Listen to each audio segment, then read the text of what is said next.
학식이나 능력이 뛰어난 사람을 인재라고 합니다. 큰 제목이 될 만한 인물, 바로 그 사람은 그 회사의 기둥이다. 기둥, 사람을 그렇게 표현한 거죠. 성경에서도 계시록 3장 12절 말씀에 보면 이기는 자는 내 하나님 성전의 기둥이 되게 하리니, 사람이 기둥이 되는 거, 성전의 기둥이 되게, 결코 나가지 아니하리라. 기둥 뿌리가 흔들려 버리면은 건물이 무너지는 거죠. 하나님 성전의 기둥, 사람을 그렇게 표현한 것입니다. 그런 것처럼 그릇으로도 표현을 합니다. 장차 큰 인물이 될 것이다 이런 말도 쓰지만 장차 큰 그릇이 될 것이다 그런 말씀. 그릇은 어떤 물건이나 음식을 담는 용기죠. 그래서 사람을 그릇으로 그렇게 표현을 하는 것입니다. 하나님께서 쓰신 하늘 그릇이 있었습니다. 사도행전 9장 15절에 보면은 사도 바울을 하나님께서 택한 그릇이다 그렇게 표현했습니다. 나의 택한 그릇이다. 바울이 하나님 쓰신 그릇이었던 것이죠. 오늘은 하늘 그릇이 되었으면 하는 그런 마음속에 오늘 하늘 그릇이라는 제목으로 말씀을 증거하고자 하는 것입니다. 하늘 그릇들이 되시길 바랍니다. 세상 하늘은 미세먼지로 숨도 그냥 밖에 나가서는 아무렇게나 쉴 수가 없습니다. 종교계도 그냥 예수 믿으라 한다 해서 무조건 따라가는 게 아니에요. 가서는 안 돼. 뱀은 정말 지혜로워.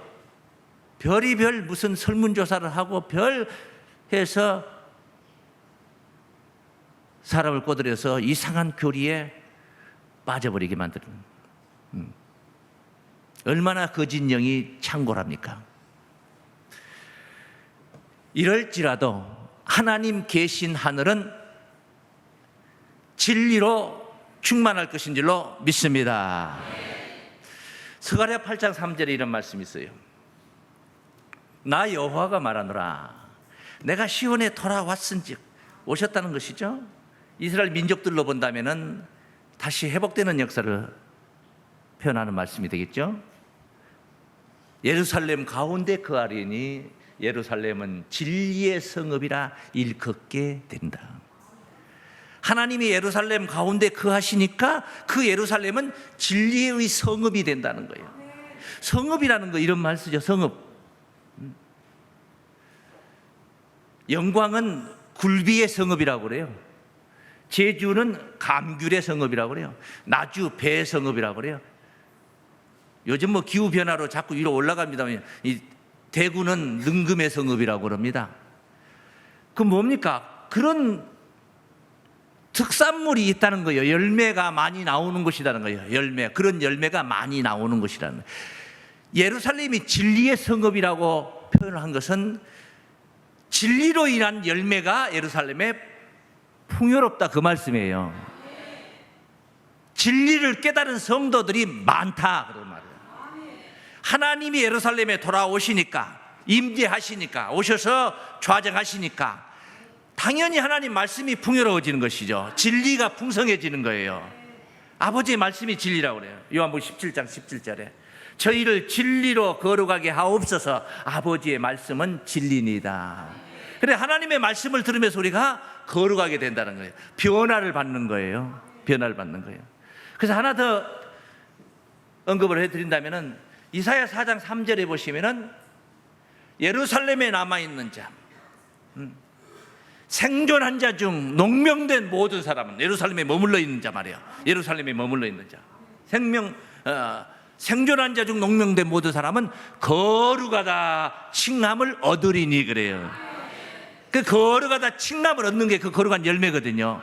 그런 열매, 진리의 열매예요. 그게 진리의 열매. 진리로 인하여서 나타난 열매 결실이라는 거죠. 그래서 예루살렘은 진리의 성읍이 된다 그런 말씀. 하나님 계신 하늘은 진리가 풍성한 줄로 믿습니다. 오늘 사랑하는 성도님들이 이 하나님의 진리를 그 영혼에 담아서 하나님께 사도 바울처럼 쓰임받는 그런 하늘 그릇들이 되시기를 바랍니다. 어떤 그릇이 되어야 하늘 그릇으로 쓰임을 받을 수 있을까? 첫째, 깨끗한 그릇입니다. 무슨 그릇이라고요? 깨끗한 그릇이 되어야 된다. 오늘 본문에 언급한 말씀이죠. 디모데후서 2장 말씀 보세요. 20절부터 큰 집에는 금과 은의 그릇이 있을 뿐 아니요 나무와 질그릇도 있어 귀히 쓰는 것도 있고 천히 쓰는 것도 있나니. 당연하죠. 대갓집에 가보면 그렇겠죠. 그러므로 누구든지 이런 것에서 자기를 깨끗하게 하면 귀히 쓰는 그릇이 돼요. 자기를 깨끗하게 하면 귀히 쓰는 그릇이 되어 거룩하고 주인의 쓰기에 합당하며 모든 선한 일에 예비함이 되리라. 깨끗한 그릇이 되셔서 하나님이 행하시고자 하시는 선한 일에 예비함이 되는 그릇들이 되시길 바랍니다. 우리 한번 따라하시죠. 깨끗한 그릇입니다.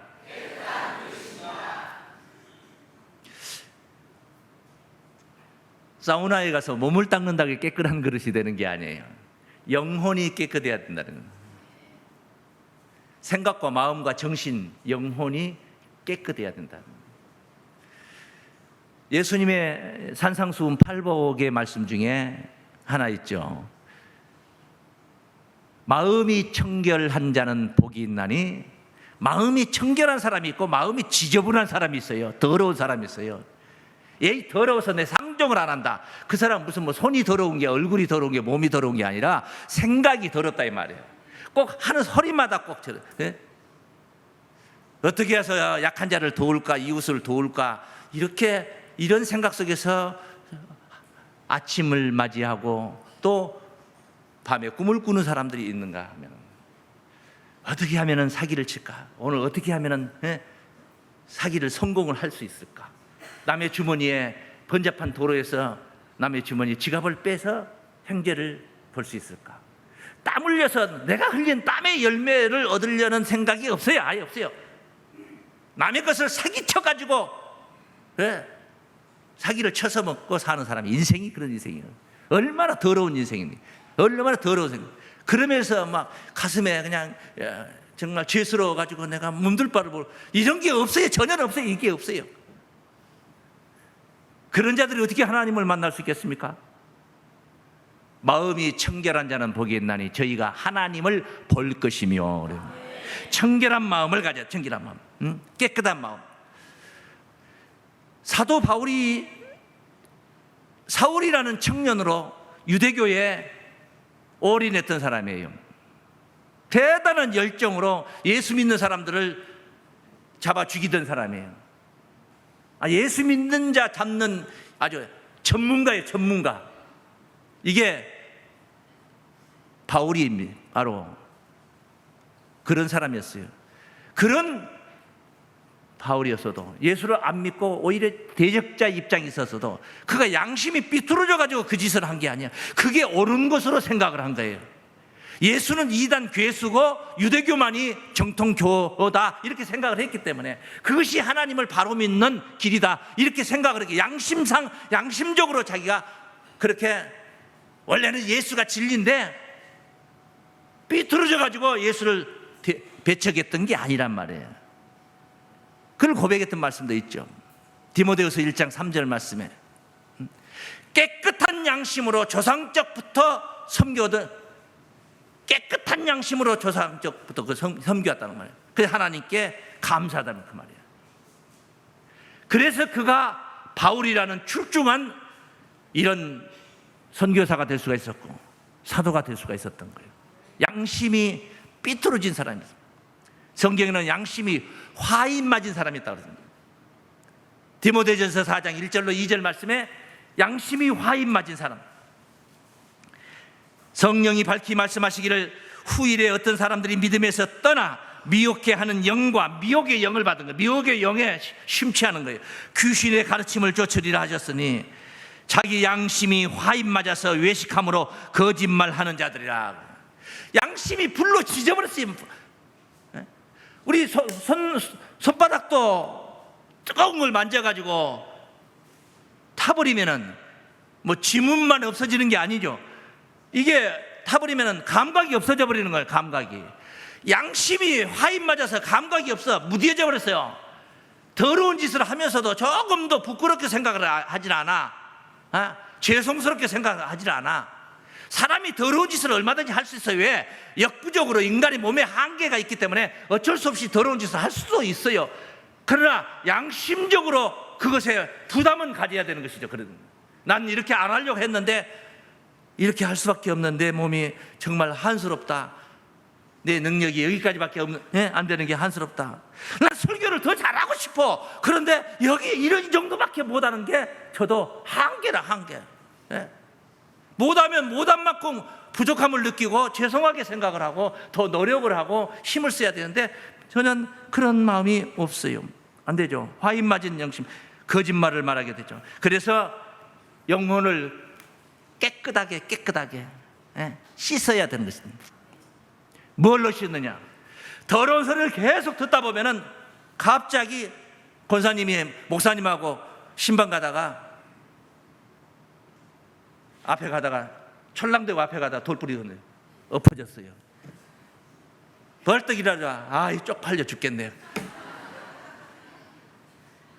계속 거치는 말과 그런 사람들하고 계속 하다 보니까 자기도 모르는 사이에 그냥 섬뜩 나와버린 거예요. 그냥 나와버린 거예요. 정결한 거룩한 그런 말씀을 자꾸 우리가 듣고 또 듣다 보면 내가 가졌던 더러운 양심이, 더러운 생각이 자꾸 체인지가 되는 거죠. 바뀌어져 가는 거죠. 씻어져 가는 것입니다. 그런데 더러운 얘기만 계속 하루 종일 듣고 있으면 입에서 나오는 게 뭐 있습니까? 더러운 얘기가 저절로 그냥 부담 없이 그냥 나오게 되는 거예요. 베드로전서 1장 22절 말씀을 보십시오. 너희가 진리를 순종함으로, 진리를 순종하냐, 이 진리야. 관건은 진리라. 간단한 말로 참말이다. 이 참이라니까. 하나님 말씀이죠. 진리를 순종함으로 너희 영혼을 깨끗하게 하여 거짓이 없이 형제를 사랑하기 이르렀으니 피차 뜨겁게 사랑하라. 진리를 순종함으로 영혼을 깨끗하게 한다. 진리를 순종하면서 우리의 영혼이 깨끗해진다. 하나님의 말씀을 여러분이 들으면서 머물러 버리지 마시고 그 말씀을 순종하고 지켜나가면서 영혼이 깨끗해져 가는 거예요. 진짜 지켜 행할 때 그것이 내 것이 되는 거예요. 그것이. 듣기만 하는 건 그건 아니다 이거죠. 깨끗한 영혼, 하나님의 말씀으로 우리가 거룩해질 수가 있는 줄로 믿습니다. 그래서 예수께서 하나님께 기도하실 때 저희를 진리로 거룩하게 하옵소서. 요한복음 17장 17절. 아버지의 말씀은 진리니다. 깨끗한 영혼이라야 된다. 양심이 있어야 된다 말이에요. 양심이 없는 사람도 있어요. 양심이 있어요. 두 번째, 따르시다. 큰 그릇입니다. 당연히 사이즈, 물리적인 어떤 사이즈 크고 적음을 논하는 건 아니에요. 영적인 의미로 드리는 말씀입니다. 땅은 하늘을 절대 품을 수가 없습니다. 내가 하나님을 죽기 살기로 만나려고 한다고 해서 만나지는 거 아니에요. 하나님 만나주셔야 되는 거죠. 땅에 속한 자가 하늘을 품어지지도 않고, 땅에 속한 자가 하늘을 품어지지도 않고, 혹시나 품으면 그건 재앙입니다. 그건 재앙이에요. 그건 복이 아니에요. 그건 복이 아니야. 재앙이야. 이스라엘의 초대왕 사울이라는 왕, 외모적으로는 이 어깨 위로 보통 사람들보다 더 컸었다고 그래요. 준수했어. 생긴 것도 준수했어. 잘났어. 한마디로 말해서 잘났어요. 잘났어. 그를 하나님께서 왕으로, 초대 왕으로 세웠어요. 뭐 전쟁도 잘하고. 그런데 역부족이었던 게 있었죠. 골리앗이 블레셋, 이 나라의 골리앗 장군이 나타나면서 사울의 한계점이 드러났습니다. 그때 혜성같이 나타난 자가 소년 다윗이었죠. 믿음의 사람 다윗이 나타나서, 그는 육신의 잔재주 가지고 무슨 이게 아니었어요. 우선 테크닉으로 골리앗을 무너뜨린 게 아니고 믿음으로 나갔던 거예요. 너는 칼과 창과 단창으로 나오지만 나는 만군의 하나님, 네가 모욕하고 있는 만군의 하나님의 이름으로 간다. 가서 물맷돌 하나 가지고 골리앗을 넘어뜨렸어요. 무너뜨렸어요. 이마에 정수리를 때려가지고 물맷돌 하나 던져가지고 그 골리앗을 무너뜨렸어요. 그리고 난 이후로 사울이라는 왕이 다윗을 품었습니다. 집에도 못 가게 하고 데리고 있었어요. 그러면서 전쟁터에 내보냈습니다. 가는 데마다 다윗은 승전거를 울렸습니다. 하루는 블레셋 사람들 죽이고 오는데 여인들이 나와가지고, 길거리에 여인들이 와서 창화하는 소리, 사울이 죽인 자는 천천히요 다윗이 죽인 자는 만만이로다 해버린 거예요. 사울이 이 소리를 들어버린 거예요. 자기가 왕인데. 이자가 다음은 나라밖에 더 얻을 게 뭐가 있겠느냐. 그날부로 사울은 다윗을 제거할 생각을 했습니다. 여러분, 삼국지에 나오는 유비가 제갈공명보다 더 지혜로워서 밑에 두었던 거 아니에요? 관우나 장비보다 더 싸움을 잘해서 그들을 거느리고 있었던 건 아니에요. 덕이었죠, 덕. 사울은 다윗을 품을 그릇이 아닙니다. 그런 출중한 장군을, 사울이라는 이 나라 왕이 다윗이라는 이 출중한 장군을 자기 품에 품었더라면 얼마나 이 나라가 좋았겠습니까? 근데 그를 품을 만한 그릇이 못 돼요. 그런 왕이 백성들을 다스리니까 이놈의 백성들이 피곤하죠. 얼마나 피곤합니까? 평강을 누릴 수가 없어요. 그런 왕이. 그런 졸장부 가서 소인배가 소년 다윗 하나를 품지를 못하는 거예요. 자기는 왕인데요, 왕인데. 그래서 틈만 나면 죽이려고 하고 가까이 두고 차고로 찍는데 피하고 다윗이 도망을 칠 수밖에 없었습니다. 그래서 도망을 간 겁니다. 세상에 사울이라는 왕이 정예군사 3,000명을 데리고 다윗 한 명 잡으려고 쫓아다닙니다. 엔게디 굴에 다윗이 숨어 있는데 사울 왕이 갑자기 속이 안 좋았던가 봐. 용변을 보려고 굴에 들어갔어요. 성경에는 용변이라는 용어는 없어요. 발을 가리려고. 내리면 발이 가려지거든, 밑에가. 거기에 다윗과 같이 있는 무리들이 지금 이때다. 하나님이 당신에게 원수를 제거할 때를 준다 했는데 지금이 바로 그때. 다윗이 만류했습니다. 그리고 사울의 옷자락만 살짝 베었어요. 그냥 죽여버리면 되는 거예요, 그 자리에서. 그런데 옷자락만 살짝 떼어놓고 그냥 나가도록 방치를 합니다. 하나님이 기름 부어 세운 왕을 내가 죽이면 안 된다는 거예요. 죽여도 하나님이 죽이는 것이고, 전쟁터에서 죽든 늙어서 죽든 어차피 사람은 죽는데, 세상에 바늘로 코끼리를 찔러서 죽이기도 하잖아요. 바늘로 코끼리를 찔러 죽인다니까. 언제 죽을 때까지 찔러버리는 거야. 10년이건 20년이건 죽을 때까지 찔러면 결국 죽어요. 사울 왕이라고 해서 안 죽겠냐? 내 손으로 하나님이 기름 부은 자를 죽일 수는 없다 이거. 그런 도망자 생활을 하면서 한 번은 또 한 번 사울이 걸려들었습니다. 10황무지에 또 3,000명을 데리고 다윗을 잡으려고, 다윗이 거기에 와 있다는 것을 알고 쫓아왔어요. 그 밤에 이제 군사들 3,000명 진을 치고 있으면서 그 가운데에 사울 왕이 들어누워서 잠을 잡니다. 그의 군장 아브넬도 옆에서 잠을 잡니다. 다윗이 위에서 언덕 위에서 보니까 사울 왕이 저 가운데에 딱 누워 자는 거예요. 누가 나를 따라서 저 진 안으로 갈 자 있느냐 하니까 아비새라는 장군이 제가 하겠습니다 해서 따라서 갑니다. 갔어요. 몰라. 잠자는 신을 하나님께서 부어버린 거예요. 몰라. 들어와도 몰라. 사울 옆에 와가지고 보니까 벌렁 들어서 자. 아비새가 하는 말이 그냥 두 번도 필요 없습니다. 그냥 딱 한 번이면 됩니다. 그냥 바로 찔러면 끝이다 이거야. 바로 박아버리겠습니다. 그냥. 다윗이 아니다 절대 하지. 하나님이 기름 부은 자를 어떻게 내가 죽일 수 있느냐. 물통하고 창만 가지고 나가. 거기서 들고 사울 거 들고 나갔어요. 그러고 나서 위에서 언덕에서 왕이시여 막 불러서 깨워가지고 내가 거기 다녀왔다는 것을 증거물을 보여준 것입니다. 죽일 기회가 그렇게 있어서도 안 죽였어요. 사울은 결국 블레셋 전쟁터에서 죽습니다. 이것이 사무엘상 말미의 이야기예요.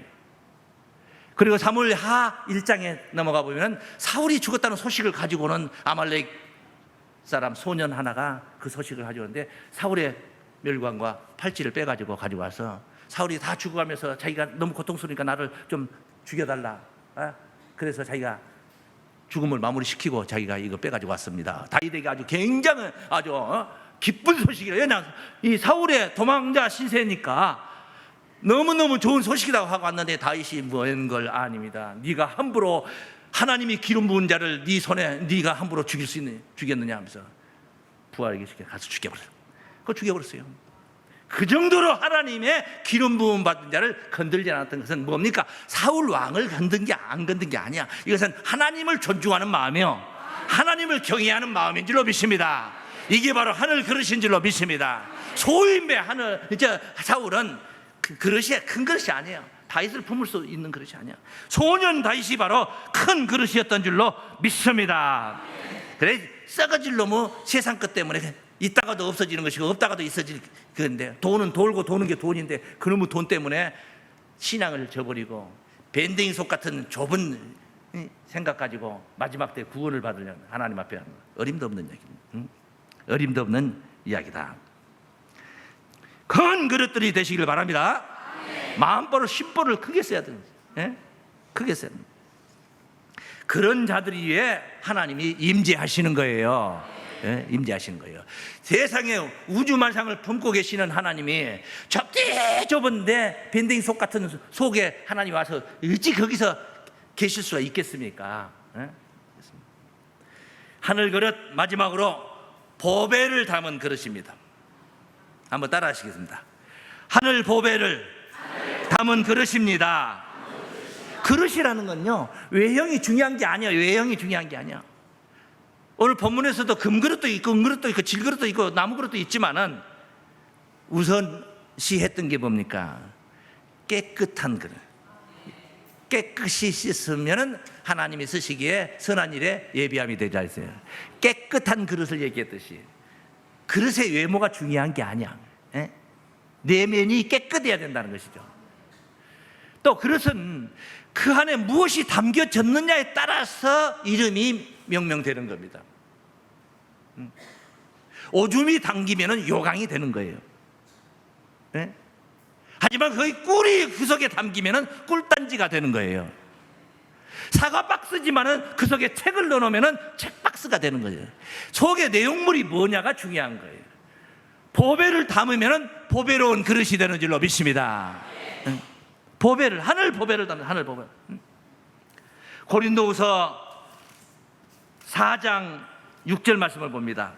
어두운 데서 빛이 비치려 하시던 그 하나님께서 예수 그리스도의 얼굴에 있는 하나님의 영광을 아는 빛을 우리 마음에 비추셨느니라. 그 예수 다 벌레처럼 여기고 이단이다, 바알세불의 왕초다, 별로 핍박을 하고 가족들도 안 믿고 그런 예수였죠. 근데 그분의 얼굴에 있는 그 얼굴에 하나님의 영광이 있다는 것을 우리 같은 사람이 또 보지도 못했는데 우리는 만나서 보지. 베드로는 손잡고 같이 갈릴리 모리사장을 같이 걸어다니면서도 대화도 나눴을 거예요. 잠자리에서도 같이 누워서 자기도 했을 거예요.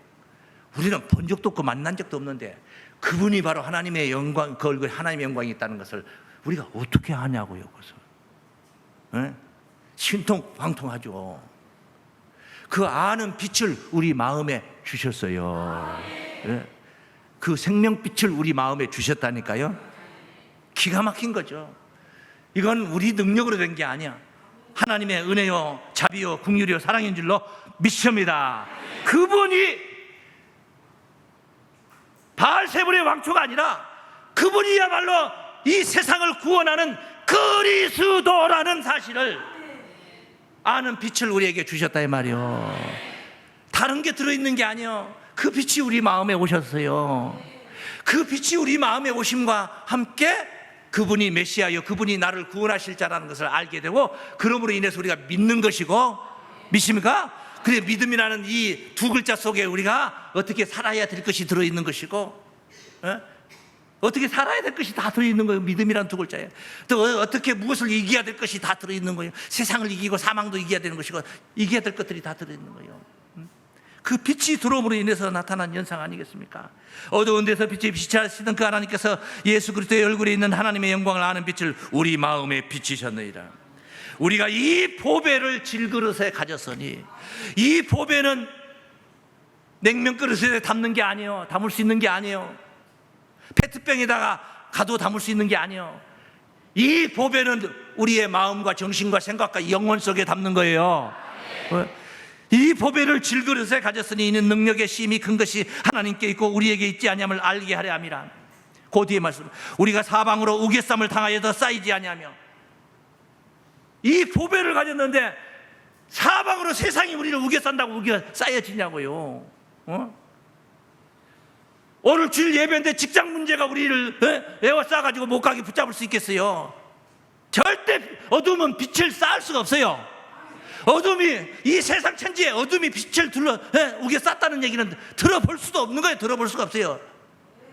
어둠은 빛 가운데 가까이 오면 올수록 녹아지게 돼 있어요. 녹아지게. 그래서 어둠이 사라지게 돼 있어요. 예수 잡으러 갔던 자들마다 다 예수님한테 은혜 받고 엎어졌어요. 전부 다 엎어졌어요. 그분이 빛이기 때문에 그런 거예요. 답답한 일을 당하여도 낙심하지 아니하며, 할렐루야, 핍박을 받아도 버림받지 아니하며. 핍박받는다 해서 끝이 아니야. 버린 것 아니야. 거꾸로 뜸을 당하여도 망하지 아니하고. 사람이 살다 보면 한 번 넘어져, 두 번 넘어지는 거 있고, 예수 믿는 사람마다 넘어지는 것은 아니에요. 우리가 항상 예수 죽인 것을 몸에 짊어지면 그런 고난의 길을, 십자가의 길을 가고 있다는 거예요. 예수의 생명도 우리 몸에 나타나게 하려 함이라 그래요. 할렐루야. 고난이 있습니까? 힘든 게 있습니까? 그 고난이 아니에요. 그건 생명입니다. 하늘 그릇들에게는 적어도 생명인 줄 믿습니다. 그게 바로 예수 십자가를 우리가 같이 짊어지고 하는 것은 바로 그분의 생명이 우리에게 나타나게 하려고 주시는 하나님의 은혜요, 사랑이요, 긍휼이요, 구원인 줄 믿습니다.